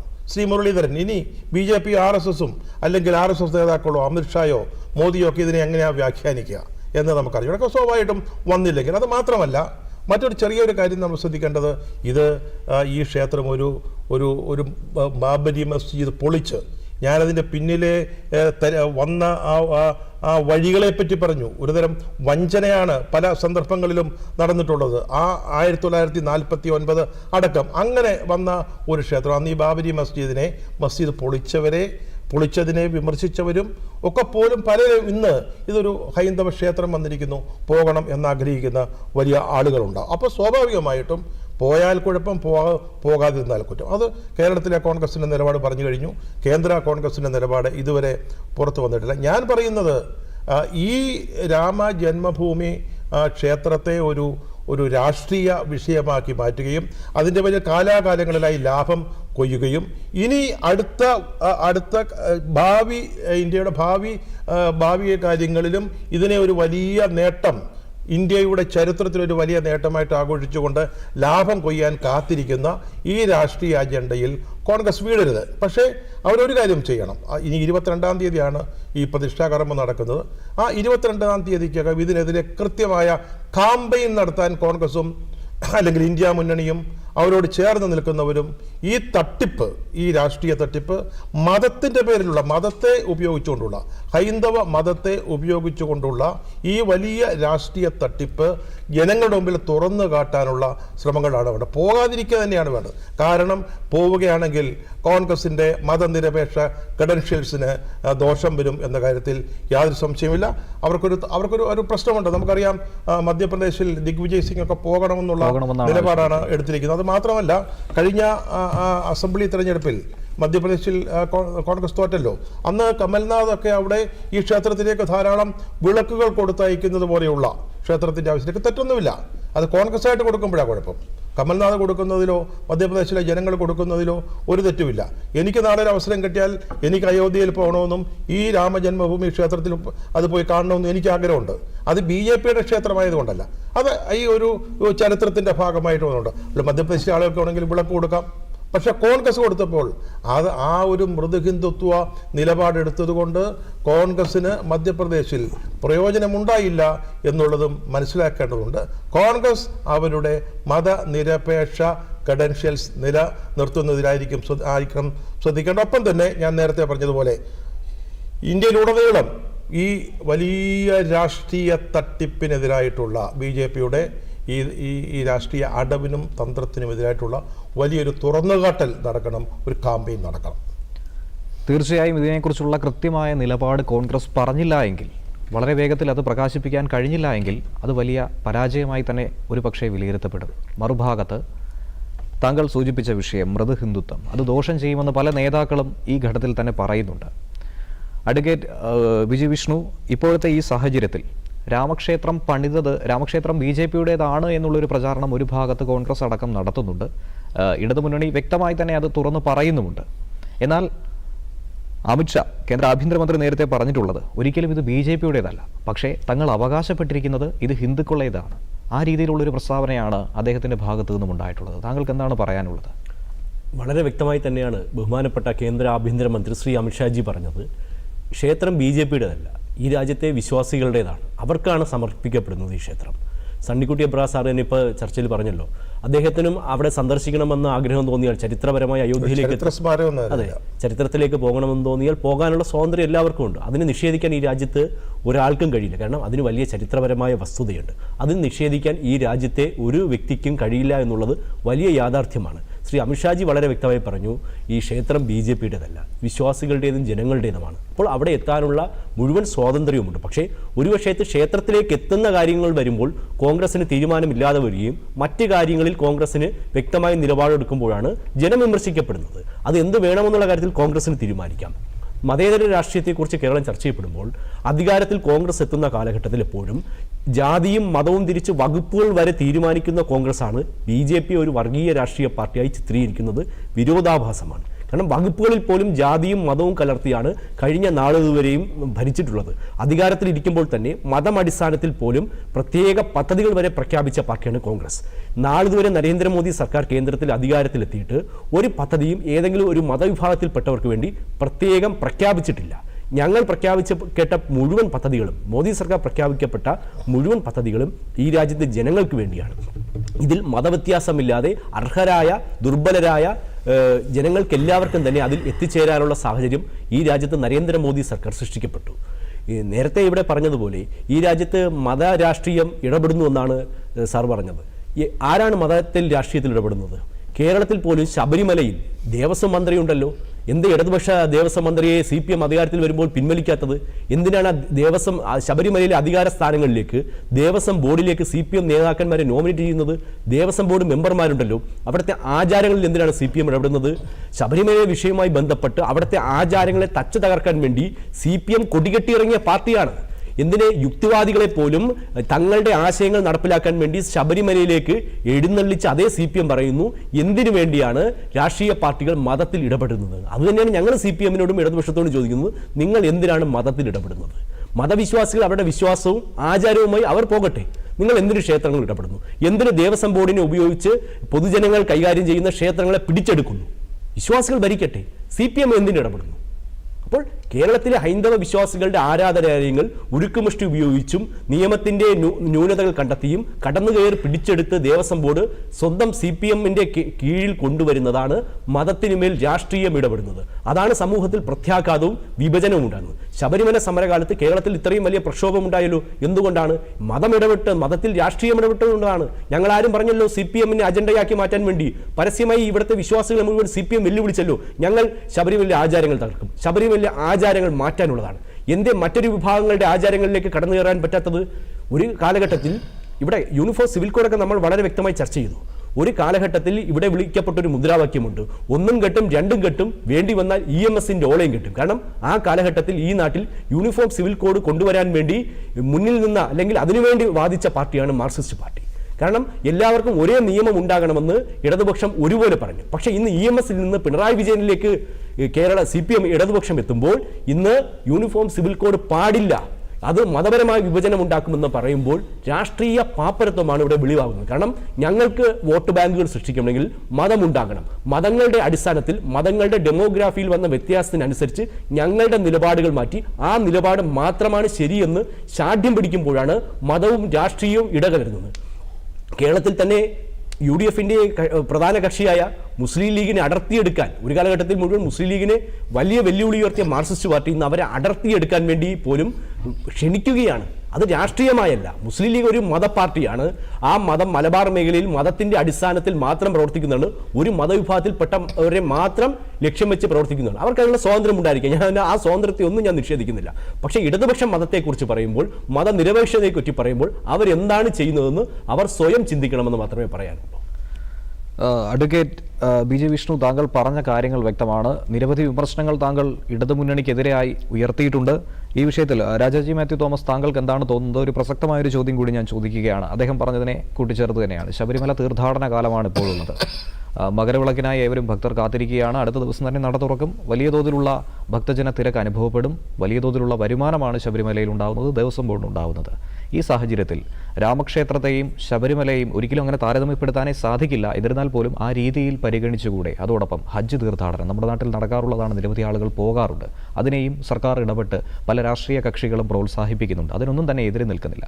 ആ രീതിയിൽ ഇതിനെയും കണ്ടൂടെ എന്നുള്ളൊരു വാദം തന്നെ ആയിരിക്കണം BJP പ്രതിനിധി ഇവിടെ ഉയർത്തിയിട്ടുള്ളത്. എന്താണ് താങ്കൾക്ക് പറയാനുള്ളത്? ശബരിമലയെക്കുറിച്ചും ഹജ്ജ് തീർത്ഥാടനത്തിനെ കുറിച്ചൊക്കെ പറയുന്നതിന് മുമ്പ് എന്നെ അത്ഭുതപ്പെടുത്തിയിട്ടുള്ളൊരു കാര്യം, നമ്മൾ ഇൻവിറ്റേഷനെ കുറിച്ചാണല്ലോ പറഞ്ഞത്. ക്ഷേത്രത്തിൻ്റെ പ്രതിഷ്ഠാപന കർമ്മത്തിലേക്ക് ആൾക്കാരെ ക്ഷണിക്കുന്നതാണ്. നമ്മുടെ രാഷ്ട്രപതിയെ ക്ഷണിച്ചിട്ടുണ്ടോ? ദ്രൗപദി മുർമുവിനെ അതിലേക്ക് ക്ഷണിച്ചിട്ടുണ്ടോ? ഞാൻ ഇതുവരെ കണ്ട ഒരു വാർത്തയിൽ അത് കണ്ടിട്ടില്ല. രാജാജി, ഈ രാഷ്ട്രപതിയെ ക്ഷണിച്ചെന്ന് വിചാരിക്കാം, രാഷ്ട്രപതിക്ക് അവിടെ എന്താ റോഡ് കൊടുക്കുക? അല്ല, അതാണ് ഞാൻ പറയാൻ പോകുന്നത്. അതായത് രാഷ്ട്രപതിയെ ക്ഷണിച്ചിട്ടുള്ളതായിട്ട് ഇതുവരെ ഒരു വാർത്തയിൽ ഞാൻ കണ്ടിട്ടില്ല. രാഷ്ട്രപതിയെ നമ്മുടെ രാജ്യത്തെ ഏറ്റവും വലിയ ജനാധിപത്യത്തിൻ്റെ ശ്രീകോവിലെന്ന് അവർ തന്നെ വിശേഷിപ്പിക്കുന്ന നമ്മുടെ പാർലമെൻറ്റ് മന്ദിരം ഉദ്ഘാടനം ചെയ്യുമ്പോൾ നമ്മുടെ രാഷ്ട്രപതി അതിലേക്ക് ക്ഷണിച്ചില്ല. എന്തുകൊണ്ടാണ് ക്ഷണിക്കാത്തത്? വളരെ ഗൗരവമായിട്ടുള്ള പ്രശ്നമാണ്. നമുക്ക് അവരൊരു സ്ത്രീയാണ്, അവരൊരു വിധവയാണ്, അവരൊരു ആദിവാസിയാണ്. മറ്റൊരു വിഷയം കൂടിയുണ്ട്. നമുക്ക് ആരെയൊക്കെ ക്ഷണിച്ചു എന്നതിനെ പറ്റിയുള്ള കൃത്യമായ ലിസ്റ്റ് ഇതുവരെയും ലഭ്യമായിട്ടില്ല. ഔദ്യോഗികമായി തന്നെ പുറത്ത് പറഞ്ഞിട്ടുള്ള ഒരു വിവരം തന്നെയാണ് മനസ്സിലാക്കാൻ സാധിച്ചിട്ടുള്ളത്. ശ്രീമതി സോണിയാഗാന്ധിയെ ക്ഷണിച്ചു എന്നുള്ള വിവരം പുറത്തു വന്നിട്ടുണ്ട്. അതുപോലെ തന്നെ പ്രമുഖരെ മല്ലികാർജ്ജുൻ ഖാർഗെ ക്ഷണിച്ചു, ക്ഷണക്കത്ത് പോയിട്ടുണ്ട്. അങ്ങനെയുള്ള വിവരങ്ങൾ മാത്രമാണ് മാധ്യമങ്ങളിലൂടെ ക്ഷണിച്ചില്ലയോ എന്നുള്ള കാര്യത്തിൽ പ്രമുഖരെ വിളിക്കുമ്പോൾ ആദ്യം ക്ഷണിക്കപ്പെടേണ്ടത് ഇന്ത്യയുടെ രാഷ്ട്രപതിയാണ്. ശരിയാണ്. നമ്മുടെ രാഷ്ട്രപതി അവിടെ ക്ഷണിച്ചിട്ടില്ല. ഒരു മിനിറ്റ്, നമ്മൾ രാമജന്മഭൂമി രാമക്ഷേത്രത്തെ പറ്റി പറയുമ്പോൾ നിങ്ങൾക്ക് ശബരിമലയെക്കുറിച്ചും ഹജ്ജിനെ പറ്റിയൊക്കെ പറയാമെങ്കിൽ ഇവിടെ രാജാജിക്ക് വളരെ പ്രസക്തമായ ചോദ്യമല്ലേ, തീർച്ചയായും. ഇന്ത്യയുടെ പ്രഥമ ഇന്ത്യയുടെ പ്രസിഡന്റിനെ ക്ഷണിച്ചിട്ടുണ്ടോ, നമ്മൾ അറിഞ്ഞിട്ടുണ്ടോ ഇല്ലയോ എന്നുള്ളതല്ല, ഇന്ത്യയുടെ പ്രസിഡന്റിനെ ക്ഷണിച്ചിട്ടുണ്ടോ, പാർലമെന്റിന്റെ ഉദ്ഘാടനത്തിന് പോലും ക്ഷണിക്കാത്ത ഒരു സംഭവം ഇവിടെ ഉള്ളപ്പോൾ ഇതിനെ ക്ഷണിച്ചിട്ടുണ്ടോ എന്നുള്ള ചോദ്യം വളരെ വളരെ വളരെ പ്രസക്തമാണ്. അതിനുള്ള മറുപടി ഉറപ്പായിട്ടും BJP പ്രതിനിധിയോട്. അല്ല ഞാനത് തുടർന്ന് വന്നിട്ടെ. അപ്പോൾ ഇതൊരു വളരെ പ്രധാനപ്പെട്ട പ്രശ്നമാണ് എന്ന് പറഞ്ഞാൽ അത് എന്താണ് ഇവരുടെ രാഷ്ട്രീയ ലക്ഷ്യം, ഏത് തരത്തിലുള്ള വർഗീയതയാണ്, എന്ത് തരത്തിലുള്ള ഹിന്ദുത്വമാണ് ഇവർ പ്രചരിപ്പിക്കാൻ ശ്രമിക്കുന്നത്, മുതലെടുക്കാൻ ശ്രമിക്കുന്നത് എന്നുള്ളതിനെക്കുറിച്ചൊരു സൂചനയാണ്. ഇപ്പോൾ ഇവിടെ നമ്മളിപ്പോൾ ചർച്ച ചെയ്തപ്പോൾ ഒരു കാര്യം പറഞ്ഞല്ലോ, നമ്മുടെ സുപ്രീം കോടതിയാണ് രാമക്ഷേത്രം നിർമ്മിക്കുന്നതിന് വേണ്ടിയിട്ടുള്ള അനുമതി കൊടുത്തത്. ആ അനുമതി കൊടുക്കുമ്പോൾ ആ വിധിയിൽ വളരെ കൃത്യമായിട്ട് പറയുന്നുണ്ട് 500 വർഷത്തിലധികം പഴക്കമുള്ള ആ ബാബറി മസ്ജിദ് തകർത്തത് ഒരു ക്രിമിനൽ കുറ്റമാണ് എന്ന് കൃത്യമായിട്ട് നിർവചിച്ചുകൊണ്ടാണ് ആ വിധി വരുന്നത്. എന്നിട്ടും പക്ഷപാതപരമായിട്ടുള്ള നിലപാടാണ് നമ്മുടെ സുപ്രീം കോടതി സ്വീകരിച്ചത്. ആ സുപ്രീം കോടതി തന്നെയല്ലേ പറഞ്ഞത് നമ്മുടെ നാട്ടിലെ സ്ത്രീകൾക്ക് ശബരിമലയിൽ പ്രവേശിക്കാനുള്ള അനുമതി കൊടുക്കണമെന്ന്? നിങ്ങൾക്ക് സുപ്രീം കോടതിയുടെ ഒരു നിലപാട് അത് അംഗീകരിക്കാൻ നിങ്ങൾക്ക് പറ്റില്ല, അത് സാധ്യമല്ല. നമ്മുടെ നാട്ടിലെ സ്ത്രീകൾക്ക് ശബരിമലയിൽ പ്രവേശിക്കാൻ പറ്റില്ല എന്ന അതിശക്തമായിട്ടുള്ള നിലപാടെടുത്ത, സ്ത്രീ വിരുദ്ധമായിട്ടുള്ള നിലപാടെടുത്ത പാർട്ടിയാണ് BJPയും RSSും അതിനോടൊപ്പം നിൽക്കുന്ന ഈവൻ കോൺഗ്രസ്സുകാരും. ആ കോൺഗ്രസ്സുകാർ തന്നെയാണ് മറുപടി പറയേണ്ടത്. ഇവിടെ പ്രശ്നം എന്താണെന്ന് വെച്ച് കഴിഞ്ഞാൽ, ഇവിടെ നമ്മുടെ രാഷ്ട്രപതിയെ പോലും അവഗണിച്ചുകൊണ്ട് തങ്ങളുടെ രാഷ്ട്രീയ നേട്ടത്തിന് വേണ്ടിയിട്ട് ഹിന്ദുത്വം എന്ന് പറയുന്ന ഹിന്ദു മതത്തിനെ ദുരുപയോഗം ചെയ്യുകയാണ് BJPയും RSSും സംഘപരിവാറും ചെയ്യുന്നത്. അത് രാജ്യത്തെ വിഭജിക്കാൻ വേണ്ടിയിട്ടാണ്. ഇത് പുരുഷാധിപത്യമാണ് പ്രചരിപ്പിക്കുന്നത്, ഇത് വർഗീയതയാണ് പ്രചരിപ്പിക്കുന്നത്. ഇത് ഒരു കാരണവശാലും ഒരു ജനാധിപത്യ സമൂഹത്തിന്, ജനാധിപത്യ അവബോധമുള്ള ഒരു ജനതയ്ക്ക് അംഗീകരിക്കാൻ പറ്റുന്ന കാര്യമല്ല. വളരെ വ്യക്തമാണ്. ഉറപ്പായി ഒരു കാര്യം കൂടി കൂട്ടിച്ചേർക്കുകയാണ്, ഒരിക്കലും ഒരു പക്ഷം പിടിച്ചെന്നുള്ളൊരു വിഷയമല്ല നിലവിൽ ഇവിടെ വരുന്നതെന്ന് പറയുമ്പോൾ നമുക്ക് അങ്ങനെ ഒരു ലഭ്യമായ വിവരം പുറത്ത് വന്നിട്ടില്ല. ഇപ്പോഴും അവ്യക്തമായ ചില കാര്യങ്ങൾ തന്നെയാണ് നിലനിൽക്കുന്നത്. ഉറപ്പായും അക്കാര്യത്തിൽ ഒരു വ്യക്തത BJP പ്രതിനിധിയുടെ ഭാഗത്തു നിന്നും ഉണ്ടാകുമെന്നാണ് പ്രതീക്ഷിക്കുന്നത്. വിഷ്ണു താങ്കൾക്ക് സമയം തരുന്നതായിരിക്കും. ശ്രീ സണ്ണിക്കുട്ടി എബ്രഹാം, ഭരണവും മതവും തമ്മിൽ, രാഷ്ട്രീയവും തമ്മിൽ ഒന്നും തന്നെ കൂട്ടിക്കുഴയ്ക്കാൻ പാടുള്ളതല്ല. അങ്ങനെ ഒരു സങ്കീർണമായ വിഷയത്തിലേക്കാണോ നാം കടന്നു പോയിക്കൊണ്ടിരിക്കുന്നത്? അല്ലെ, മതവും രാഷ്ട്രീയവും തമ്മിൽ കൂട്ടിക്കുഴയ്ക്കാൻ പാടില്ല എന്നുള്ളത് അത് ഏതൊരു ജനാധിപത്യ രാഷ്ട്രീയത്തിലും വളരെ പ്രസക്തമായ കാര്യമാണ്. പക്ഷേ ഇവിടെ ശ്രീ വിഷ്ണു ചില കാര്യങ്ങൾ ഉന്നയിച്ചിട്ടുണ്ട്. നമ്മുടെ കഴിഞ്ഞകാല ചരിത്രം നോക്കിയാൽ ദേശീയ തലത്തിലാണെങ്കിലും കേരളത്തിലാണെങ്കിലും ചില സമുദായങ്ങളുടെ താല്പര്യങ്ങളൊക്കെ നമ്മൾ സംരക്ഷിക്കേണ്ടി വന്നിട്ടുണ്ട്. നമ്മുടെ സംവരണം പോലും ഒരുപക്ഷെ അത്തരത്തിലൊന്നാണ്.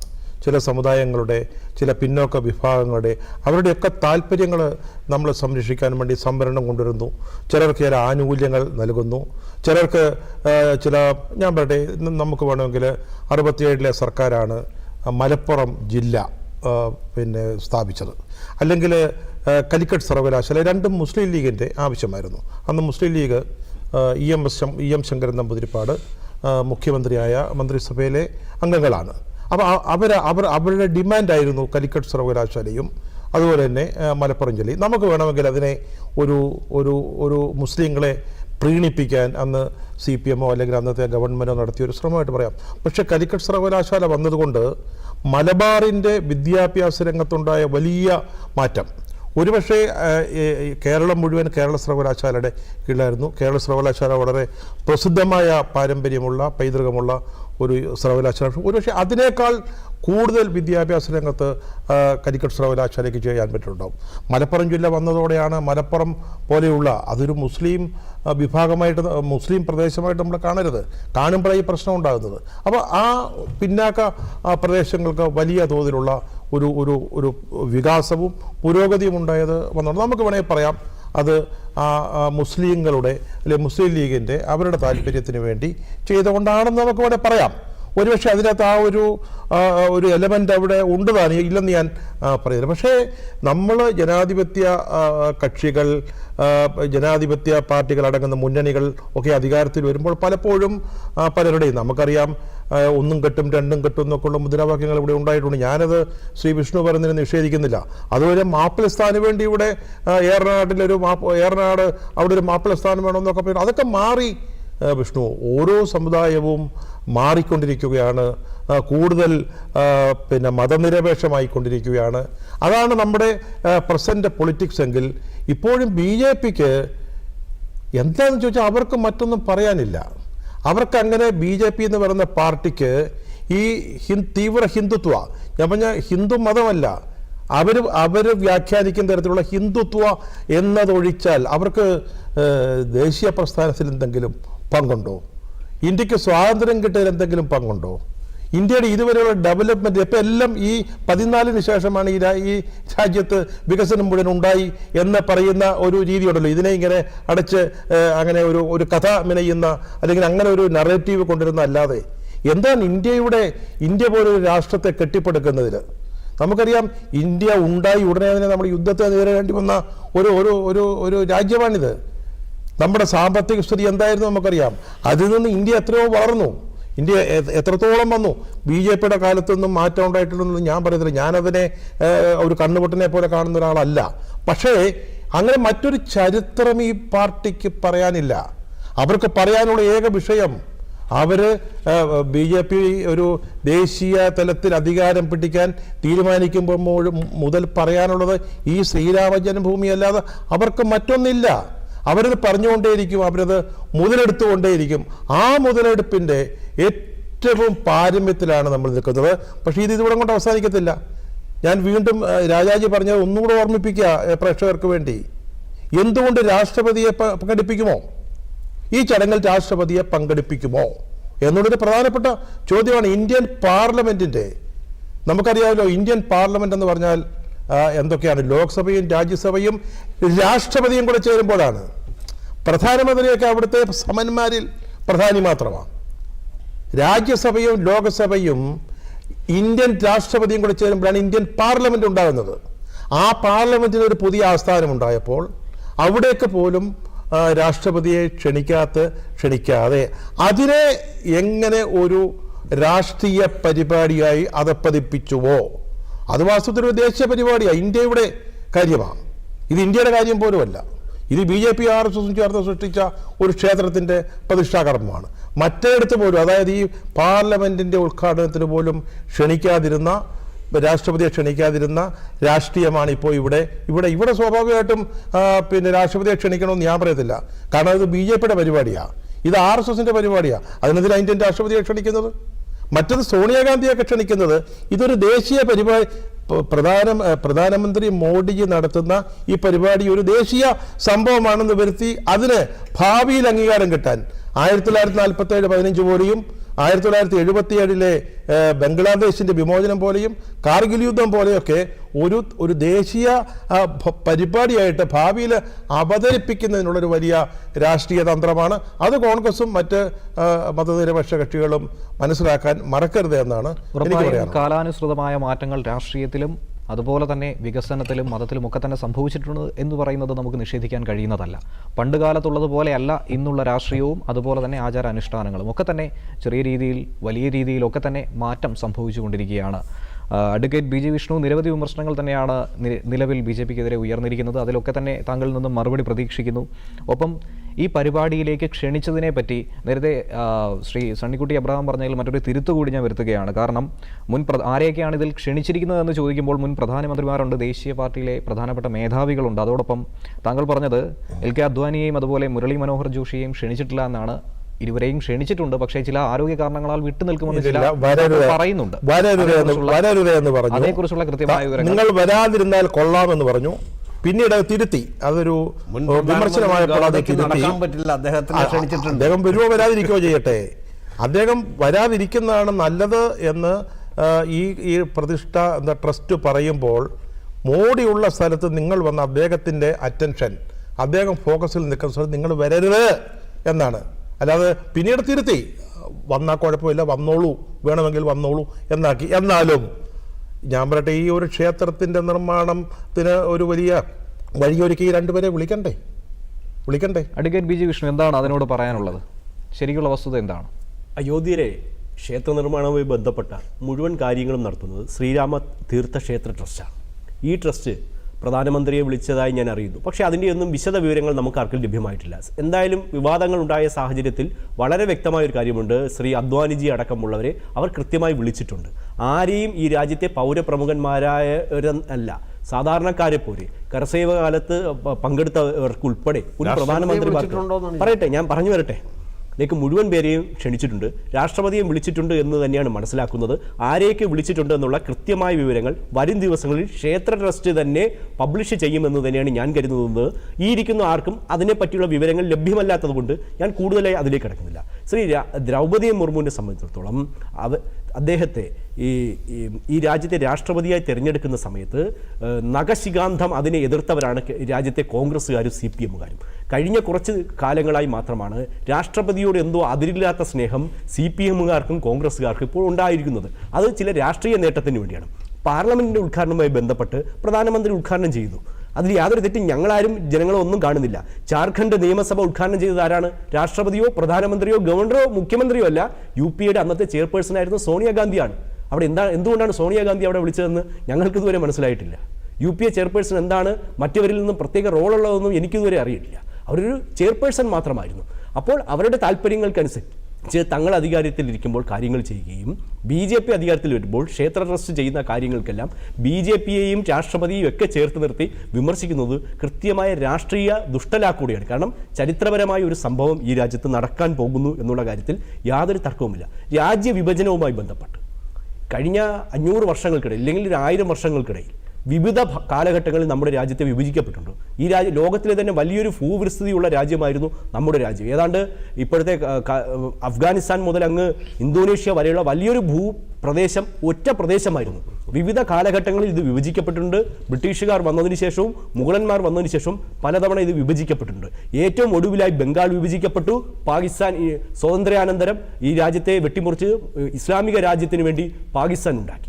ഈ വിഭജനമെല്ലാം ഈ രാജ്യത്ത് നടത്തിയത് BJP-യോ RSS-ഓ സംഘപരിവാർ സംഘടനകളോ അല്ല. അവസാനത്തെ വിഭജനമായ പാകിസ്ഥാൻ വിഭജനത്തിന് പോലും കൂട്ടുനിന്നത് ഈ രാജ്യത്തെ കോൺഗ്രസ് ആണ്. ആ കോൺഗ്രസിനോട് ജനങ്ങൾക്ക് തീർത്താൽ തീരാത്ത ചില വൈകാരികൾ തന്നെയാണ് ഇന്നും കോൺഗ്രസിനെ വേട്ടയാടിക്കൊണ്ടിരിക്കുന്നത്. അതവർക്ക് തിരിച്ചടിയാകുമെന്ന് കരുതുമ്പോഴാണ് BJP രാജ്യത്തെ വിമർശിച്ചു എന്ന് പറയുന്നത്. എന്തിന്? നമ്മുടെ രാജ്യം സ്വതന്ത്രമായപ്പോൾ പോലും കാശ്മീരിൻ്റെ പ്രത്യേക പദവിയെപ്പറ്റി പറഞ്ഞു. കാശ്മീരിന് പ്രത്യേക പ്രധാനമന്ത്രി ഉണ്ടായിരുന്നു, കാശ്മീരിന് പ്രത്യേക ഭരണഘടനയുണ്ടായിരുന്നു, കാശ്മീരിന് പ്രത്യേകിച്ച് പതാകയുണ്ടായിരുന്നു. ഒരു സ്വതന്ത്ര രാജ്യത്തിനുള്ളിൽ ഒരു സംസ്ഥാനത്തിന് മാത്രം പ്രത്യേക ഇത്രയും പദവികൾ ഉണ്ടത് ഒരിടത്ത് മാത്രമായിരുന്നു. അതായിരുന്നു വിഭജനം. അവിടെ വിഭജിക്കപ്പെട്ടു. ഒരു രാജ്യത്തെ ജനങ്ങൾ 2 തരം പൗരന്മാരായി വിഭജിക്കപ്പെട്ടു. എന്തിന്? ശശി തരൂരിന്റെ ഭാര്യ കൊല്ലപ്പെട്ടപ്പോൾ അല്ലെങ്കിൽ മരണപ്പെട്ടപ്പോൾ ആ സ്വത്തുകൾ സ്വാഭാവികമായി ശശി തരൂരിന് ലഭ്യമായില്ല എന്ന് തന്നെ വാർത്തകൾ ഉണ്ടായിരുന്നു. കാരണം എന്താണ്? കാശ്മീരിന്റെ പ്രത്യേക പദവിയിൽ പല നിയമങ്ങൾ വ്യത്യാസമാണ്. സുപ്രീം കോടതിക്ക് കാശ്മീരിൽ ഇടപെടാൻ കഴിയുന്നില്ല. ഞാൻ ആ കാശ്മീരിന്റെ വിഷയത്തിലേക്ക് പോകുന്നില്ല. ഇങ്ങനെ ഒരു രാജ്യത്ത് തന്നെ 2 തരം ഭരണഘടന ഉണ്ടായിരുന്നതെല്ലാം 307-ാം വകുപ്പ് റദ്ദായപ്പോഴാണ് മാറ്റപ്പെട്ടത്. അത് ശരിവെച്ചുകൊണ്ടാണ് സുപ്രീം കോടതി ഏതാനും ദിവസങ്ങളിൽ സുപ്രധാനമായ വിധി ഉണ്ടായത്. അപ്പോൾ രാജ്യത്തെ വിഭജിക്കുകയല്ല, നരേന്ദ്രമോദി സർക്കാർ അധികാരത്തിൽ വന്ന ശേഷം രാജ്യത്തെ ഒന്നാക്കുകയാണ് ചെയ്തത്. ചൈനയുടെ യുദ്ധകാലത്ത് എത്രയോ സ്ക്വയർ ഭൂമി ഭാരതത്തിന് നഷ്ടപ്പെട്ടു. നരേന്ദ്രമോദി സർക്കാർ അധികാരത്തിൽ വന്ന ശേഷം ചൈനയുമായി ശക്തമായി തിരിച്ചടി നൽകുകയും 1 ഇഞ്ച് ഭൂമി പോലും ഭാരതത്തിൽ നിന്ന് നഷ്ടപ്പെടാതെ ഈ രാജ്യത്തെ തിരിച്ചുപിടിച്ച് സംരക്ഷിക്കുകയും ചെയ്ത പാർട്ടിയാണ് ഭാരതീയ ജനതാ പാർട്ടിയുടെ നേതൃത്വത്തിലുള്ള കേന്ദ്ര സർക്കാർ. ഡോഗ്ലാമിൽ ഉൾപ്പെടെ ഞങ്ങൾ കൃത്യമായ മറുപടി നൽകി. ഇത് അംഗീകരിക്കാൻ കോൺഗ്രസ് നേതൃത്വം തയ്യാറായിട്ടില്ല. അത് മരിച്ച ആൾക്കാർക്ക് നമ്മൾ എന്ത് ചെയ്യും? നമുക്ക് വിഷയത്തിലേക്ക് തിരികെ വരാം. അഡ്വക്കേറ്റ് BJ വിഷ്ണു, നമുക്ക് വിഷയത്തിലേക്ക് തന്നെ തിരികെ വരാം. സമയം വളരെ പരിമിതമാണ്. ശ്രീ രാജാജി മാത്യു തോമസ് വളരെ ലഘുവായി പറയുകയാണെങ്കിൽ നിലവിലെ സംഭവങ്ങൾ ഇപ്പോൾ ഈ ചടങ്ങിൽ ക്ഷണക്കത്താണല്ലോ വിഷയം, ചടങ്ങിൽ പോയില്ല, ചടങ്ങിനെ ബഹിഷ്കരിക്കുകയാണ് ചെയ്യുകയെങ്കിൽ ഹിന്ദു വിരുദ്ധരായി ചിത്രീകരിക്കപ്പെടുമോ എന്നുള്ളൊരു ഭീതി ഒരു കൂട്ടം കോൺഗ്രസ് നേതാക്കൾക്ക് ഉറപ്പായും ഉണ്ടാകും. അതുപോലെ തന്നെ മറ്റു ചില മുന്നണികൾക്കും ചില രാഷ്ട്രീയ നേതാക്കൾക്കും ഒക്കെ തന്നെ ഉള്ളിലുണ്ട് എന്നുള്ളത് സത്യാവസ്ഥ തന്നെയല്ലേ? അതെ, കോൺഗ്രസ് അവരുടെ തീരുമാനം എടുക്കേണ്ടത്. കോൺഗ്രസ് ഒരു സ്വതന്ത്രമായിട്ട് പ്രവർത്തിക്കുന്ന ഒരു രാഷ്ട്രീയ പാർട്ടിയാണ്. അവർ അയോധ്യയിലെ രാമക്ഷേത്രത്തിൻ്റെ പ്രതിഷ്ഠാപന കർമ്മത്തിൽ പോകണോ പോകണ്ടെന്ന് അവർ തീരുമാനിക്കട്ടെ. അത് തീരുമാനിക്കുന്നതിൻ്റെ റിസ്ക് മുഴുവൻ എടുക്കേണ്ടത് അവരാണ്. പക്ഷെ ഞാനിവിടെ കാണുന്നൊരു സംഭവം എന്താണെന്ന് വെച്ച് കഴിഞ്ഞാൽ നമ്മുടെ ചരിത്രത്തെക്കുറിച്ച് തന്നെ വളരെ തെറ്റായിട്ടാണ് BJP പ്രചരിപ്പിക്കുന്നത്. നിങ്ങൾ ഏത് രാജ്യത്തെക്കുറിച്ചാണ് പറയുന്നത്? ഏത് രാജ്യമാണ് ഇന്തോനേഷ്യ മുതലുള്ള രാജ്യം? അതെ, ഇന്ത്യ എന്ന് പറഞ്ഞു കഴിഞ്ഞാൽ ഏതാണ്ട് ഇന്ത്യക്ക് സ്വാതന്ത്ര്യ സമരം നടക്കുമ്പോൾ തന്നെ 600-ലധികം നാട്ടുരാജ്യങ്ങളുള്ള 600-ലധികം രാജ്യങ്ങളായിരുന്നൊരു സാധനമാണ്. അതിനെ ഇന്ത്യയുടെ സ്വാതന്ത്ര്യ സമരമാണ്, ബ്രിട്ടീഷുകാർക്കെതിരായിട്ടുള്ള പോരാട്ടമാണ് ഇന്ത്യ ഒരു ഏകീകൃത രാഷ്ട്രമായിട്ട് കൊണ്ടുവരുന്നത്. അതിനകത്ത് ഒരു പങ്കും വഹിക്കാത്ത ആൾക്കാരാണ് BJP, RSS. ഒരു റോളും വഹിച്ചിട്ടില്ല എന്ന് മാത്രമല്ല ബ്രിട്ടീഷുകാർക്ക് വിടുപണി ചെയ്യുന്ന പരിപാടികളാണ് BJPയും RSSും സ്വീകരിച്ചിട്ടുള്ളത്. അപ്പൊ അങ്ങനെ ഒരു രാഷ്ട്രത്തെക്കുറിച്ച് നിങ്ങൾ CPMന്റെ റോൾ എന്താണെന്ന് കൃത്യമായി രാജ്യം തിരിച്ചറിഞ്ഞവരാണ്. പല കത്തുകളും രാജ്യത്ത് നമുക്ക് അനാവശ്യ ചർച്ചകളിലേക്ക് നടക്കേണ്ടതായിട്ടില്ല. നമുക്ക് വിഷയത്തിലേക്ക് തന്നെ തിരികെ വരാം. വിഷയത്തിൽ ചർച്ചയ്ക്ക് വരുന്ന വിഷയമല്ല നമ്മൾ സംസാരിക്കേണ്ടത്. ഇൻവിറ്റേഷനെ കുറിച്ച് പറഞ്ഞു കഴിഞ്ഞിട്ട് നിങ്ങൾക്ക് അതിന് കൃത്യമായിട്ടുള്ളൊരു മറുപടി പറയാൻ പറ്റുന്നില്ല. എന്തുകൊണ്ടാണ് ഇന്ത്യയുടെ പ്രസിഡന്റിനെ, ഇന്ത്യയുടെ രാഷ്ട്രപതിയെ ക്ഷണിക്കാത്തത്? ക്ഷണിച്ചിട്ടുണ്ടോ എന്നുള്ളതിനെ കുറിച്ച് ഇതുവരെ ഒരു ചർച്ച പോലും നടക്കുന്നില്ല. എല്ലാവരും അവരെ അവഗണിക്കുകയാണ്. അവരെ പൂർണ്ണമായിട്ട് അവഗണിച്ചിരിക്കുകയാണ്. ഈ ചർച്ചകളിൽ പോലും അവരുടെ പേര് വരുന്നില്ല. അങ്ങനെ ഒരു പദവി ഉണ്ടോ ഈ രാജ്യത്തിന് എന്നുള്ളത് പോലും നമ്മളെ അത്ഭുതപ്പെടുത്തുന്ന തരത്തിലേക്ക് വന്നിരിക്കുകയാണ്. നമ്മുടെ രാജ്യം ഒരു ഏകാധിപത്യ രാജ്യമായിട്ടൊരു ഫാസിസ്റ്റ് രാഷ്ട്രമായിട്ട് മാറിക്കൊണ്ടിരിക്കുകയാണെന്നുള്ളതിൻ്റെ ഒന്നാമത്തെ തെളിവാണ്. ഇവിടെ ഭരണഘടനാപരമായിട്ടുള്ള എല്ലാ സംവിധാനങ്ങളും, എല്ലാ സ്ഥാപനങ്ങളും തകർക്കപ്പെടുകയാണ്. പാർലമെൻറ്റ് തകർക്കപ്പെട്ടു. നമ്മുടെ നീതിന്യായ വ്യവസ്ഥ അട്ടിമറിക്കപ്പെടുകയാണ്. പ്രസിഡന്റിന് നമ്മുടെ ഭരണഘടന കൊടുത്തിരിക്കുന്ന ആ പദവി ആകെ തകർക്കപ്പെട്ടിരിക്കുന്നു. അതാണ് പ്രശ്നം. ഇത് ഒരു ഏകാധിപത്യ രാജ്യമായിട്ട് മാറുകയാണ്. ആ ഏകാധിപത്യം നിലനിർത്തുന്നതിന് വേണ്ടി ഈ ഹിന്ദുത്വം എന്ന് പറയുന്ന തികച്ചും പ്രതിലോമകരമായിട്ടുള്ള ഒരു ആശയത്തെ ഉയർത്തിപ്പിടിച്ചുകൊണ്ടാണ് അവർ മുന്നോട്ട് പോകുന്നത്. അത് ഹിന്ദു മതത്തിനെതിരായിട്ടുള്ള കാര്യമായിട്ടുള്ള ഞാൻ കരുതുന്നത്. ഹിന്ദു മതത്തോട് നമുക്ക് യാതൊരു പ്രശ്നവുമില്ല. ഈ രാജ്യത്ത് ഒരു പ്രശ്നം ഉണ്ടായിരുന്നില്ല. ഒരു മതങ്ങൾക്കും പരസ്പരത്തിന് ഒരു പ്രശ്നം ഉണ്ടായിരുന്നില്ല. ഹിന്ദുത്വം എന്ന് പറയുന്ന ആശയം ഒരു ഫാസിസ്റ്റ് ആശയം. ആ ആശയമാണ് നമ്മുടെ ജനങ്ങളെ ഭിന്നിപ്പിക്കുന്നത്. അതാണ് നമ്മുടെ ഭരണഘടനാ സംവിധാനത്തെ തകർക്കുന്നത്. അതാണ് നമ്മുടെ പ്രസിഡന്റിനെ ഒന്നുമല്ലാതാക്കി മാറ്റുന്നത്. അതാണ് നമ്മുടെ ഭരണഘടനയെ തകർക്കുന്നത്, നമ്മുടെ പാർലമെന്റിനെ തകർക്കുന്നത്. പാർലമെന്റ് ഇന്നത്തെ വാർത്ത മാത്രം നിങ്ങൾ എടുത്ത് പരിശോധിച്ച് നോക്കിക്കോളൂ. അതായത് പാർലമെന്റിന്റെ സഭ അവസാനിച്ചു കഴിഞ്ഞാൽ സസ്പെൻഷൻ അവസാനിപ്പിക്കേണ്ട MP-മാർക്ക് നോട്ടീസ് കൊടുത്തിരിക്കുകയാണ്. അതായത് സന്ദർശനം നടത്തുന്ന എന്താണ്, എനിക്ക് ആ കമ്മിറ്റിയുടെ പേര് ഓർമ്മ വരുന്ന ഒരു കമ്മിറ്റിയുടെ സന്ദർശനം തിരുപ്പതിയിലും ബാംഗ്ലൂരുവിലും നടക്കുകയാണ്. അതിൽ പങ്കെടുക്കരുതെന്ന് പറഞ്ഞ് നോട്ടീസ് കൊടുത്തിരിക്കുകയാണ്. എന്ന് പറഞ്ഞാൽ ഇവിടുത്തെ ജനാധിപത്യത്തെ തകർക്കുകയാണ്, ജനങ്ങളുടെ അഭിലാഷത്തെ തകർക്കുകയാണ്. അതാണ് ഇപ്പോഴും ഇതിനകത്ത് നടക്കാൻ പോകുന്നത്. രാജാജി മാത്യു, താങ്കൾക്കുള്ള മറുപടി അഡ്വക്കേറ്റ് BJ വിഷ്ണു തരുന്നതായിരിക്കും. പറയുക. ഈ തിരഞ്ഞെടുക്കപ്പെടാത്ത, ജനങ്ങൾ നേരിട്ട് തിരഞ്ഞെടുക്കപ്പെടാത്ത ഗവർണറും രാഷ്ട്രപതിയും ഒക്കെ രാജ്യത്തിന് വലിയ അപമാനവും ബാധ്യതയുമാണെന്ന് പറയുന്നവരാണ് മാർക്സിസ്റ്റ് പാർട്ടിക്കാർ. കേരളത്തിൽ തന്നെയുള്ള ഗവർണർമാര് അല്ലെങ്കിൽ എങ്ങനെയാണ് തെരഞ്ഞെടുക്കുന്ന ആളാണ് ഗവർണർ, പ്രസിഡന്റ്. രാഷ്ട്രപതി സംസ്ഥാനങ്ങളിലേക്ക് ഭരണഘടനാ പ്രകാരം നോമിനേറ്റ് ചെയ്യുന്ന വ്യക്തിയാണ് ഗവർണർ, അല്ലാതെ ഗവർണർ ഒരു ദിവസം കയറി വന്ന ആളല്ല. അപ്പോൾ ഗവർണറെ പോലും ഗുണ്ടായിസം കാണിച്ചും ഒക്കെ കൈകാര്യം ചെയ്യുന്ന മാർക്സിസ്റ്റ് പാർട്ടിയാണ് പറയുന്നത് രാഷ്ട്രപതിയെ പറ്റി ഇപ്പോൾ വേവലാതിപ്പെടുകയാണ്. ഇത് ഒരു പരിഹാസ്യം മാത്രമാണ് ഇടതുപക്ഷത്തു നിന്ന് പുറത്തേക്ക് വരുന്നത്. ഞങ്ങൾക്ക് താല്പര്യമില്ലാത്ത പദവികൾ, ഞങ്ങൾക്ക് എത്താൻ കഴിയാത്ത ഇടങ്ങളെല്ലാം മോശമാണെന്നുള്ള ഒരു രാഷ്ട്രീയ പ്രചരണം വളരെ വലിയ കാലം മുതലേ മാർക്സിസ്റ്റ് പാർട്ടി തുടരുന്നു, ഇന്നും അവർ തുടരുന്നു. അതുകൊണ്ട് തന്നെയാണ് ഇന്ത്യയിലെ ഏറ്റവും വലിയ പ്രതിപക്ഷ നേതൃസ്ഥാനത്ത് ഉണ്ടായിരുന്ന മാർക്സിസ്റ്റ് പാർട്ടി ഇന്ന് ചുരുങ്ങി കേരളത്തിൽ നിന്നും തമിഴ്നാട്ടിൽ നിന്നും 4 സംഖ്യയിലേക്ക് എത്തിയിരിക്കുന്നത്. ചരിത്രപരമായ ഒരു നിമിഷം ശ്രീ സണ്ണിക്കുട്ടി എബ്രഹാം, താങ്കൾക്കും. എനിക്ക് ഒറ്റ കാര്യം പറയാനുള്ളൂ. ഇപ്പം നമ്മളിവിടെ പറഞ്ഞത് രാഷ്ട്രപതി എന്ന് പറയുന്ന ഭരണഘടനാ സ്ഥാപനത്തിന് കിട്ടേണ്ട അർഹമായ അവകാശങ്ങളും അവസരങ്ങളും കിട്ടിയേ പറ്റുള്ളൂ. അത് ഞാൻ നേരത്തെ പറഞ്ഞു, പാർലമെൻറ്റിൻ്റെ ഭാഗമാണ് രാഷ്ട്രപതി. പാർലമെൻറ്റ് ഉദ്ഘാടനത്തിന് ഞാൻ പറഞ്ഞല്ലോ ഇതിന് വിളിക്കണമെന്ന് ഞാൻ പറഞ്ഞില്ല, കാരണം ഇത് BJP ഫംഗ്ഷനാണ്, ഇതിന് വിളിക്കണമെന്ന് പറഞ്ഞില്ല. പക്ഷേ താങ്കൾ ഇതിനെ ഗവർണറുടെ പദവിയുമായിട്ട് ഇത് ചെയ്തു. ഇന്നിപ്പോൾ 2 മന്ത്രിമാർ സത്യപ്രതിജ്ഞ ചെയ്തു. ഗവർണറാണ് സത്യപ്രതിജ്ഞ ചെയ്യിച്ചത്, അല്ലാതെ പിണറായി വിജയനല്ല. അത് ഭരണഘടനാപരമായ അദ്ദേഹത്തിൻ്റെ അവകാശമാണ്, അദ്ദേഹമാണ് അത് നിർവഹിക്കേണ്ടത്. എന്നാൽ പിന്നെ പിണറായി വിജയൻ ക്ലിഫ് ഹൗസിലോ അല്ലെങ്കിൽ സെക്രട്ടേറിയറ്റിലോ വിളിച്ചിട്ട് സത്യപ്രതിജ്ഞ ചെയ്യാൻ പറ്റത്തില്ല. ഓരോന്നിനും ഓരോ ചട്ടങ്ങളും നിയമങ്ങളും വ്യവസ്ഥകളും ഉണ്ട്. ആ വ്യവസ്ഥകൾ പാലിക്കാതെ പോകുമ്പോഴാണ് പ്രതിഷേധം ഉണ്ടാവുന്നതും എതിർക്കപ്പെടുന്നതും. ശ്രീ സണ്ണിക്കുട്ടി ഇബ്രാഹിം, ഒരു വിഷയം കൂടി ഞാൻ ചോദിക്കട്ടെ. നെഹ്റുവിൻ്റെയും ഇന്ദിരാഗാന്ധിയുടെയും ഒക്കെ കാലഘട്ടത്തിൽ ശക്തമായ നിലപാട് കോൺഗ്രസ് സ്വീകരിച്ചു. അതുപോലൊരു നിലപാട് സ്വീകരിക്കാൻ ഇപ്പോൾ ചില വെല്ലുവിളികൾ കോൺഗ്രസിന് മുന്നിലുണ്ടോ? താങ്കൾ ഞാൻ പറഞ്ഞല്ലോ, കോൺഗ്രസ്, ഞാനിപ്പോൾ കോൺഗ്രസിന് വേണ്ടിയല്ല സംസാരിക്കുന്നത്, പക്ഷേ അല്ല, കോൺഗ്രസ് ഒരു ഈ നിരീക്ഷണം എന്ന പ്രശ്നത്തിൽ കോൺഗ്രസ് ഇപ്പോൾ ഒരു തീരുമാനം എടുക്കാൻ പറ്റാത്തൊരവസ്ഥയിൽ ഒരു വെട്ടിൽ നിൽക്കുകയാണ്. അതാണ് ഞാൻ പറഞ്ഞത്. അതിൽ നിന്ന് പുറത്തേക്ക് വരണം. പുറത്തേക്ക് വരികയും കൃത്യമായ മതനിരപേക്ഷ നിലപാട് എടുക്കുകയും, ഞാൻ അടിവരയിട്ട് പറയട്ടെ, ഈ BJPയുടെ രാഷ്ട്രീയ അജണ്ടയ്ക്കെതിരായിട്ട് അതിശക്തമായ കാമ്പയിൻ നടത്തുകയും ശക്തമായ ഒരു നിലപാട് സ്വീകരിച്ചുകൊണ്ട് ഇപ്പോഴത്തെ രാഷ്ട്രീയ സാഹചര്യം ഒക്കെ തന്നെ മാറി മറിഞ്ഞുകൊണ്ടിരിക്കുകയാണ്. അതുകൊണ്ട് ശക്തമായ നിലപാട് സ്വീകരിച്ച് മുന്നോട്ട് വരികയല്ലാതെ മറ്റൊരു മാർഗവും നിലവിലില്ല എന്നുള്ളത് ഈ ചർച്ചയിലൂടെ വ്യക്തമായതാണ്.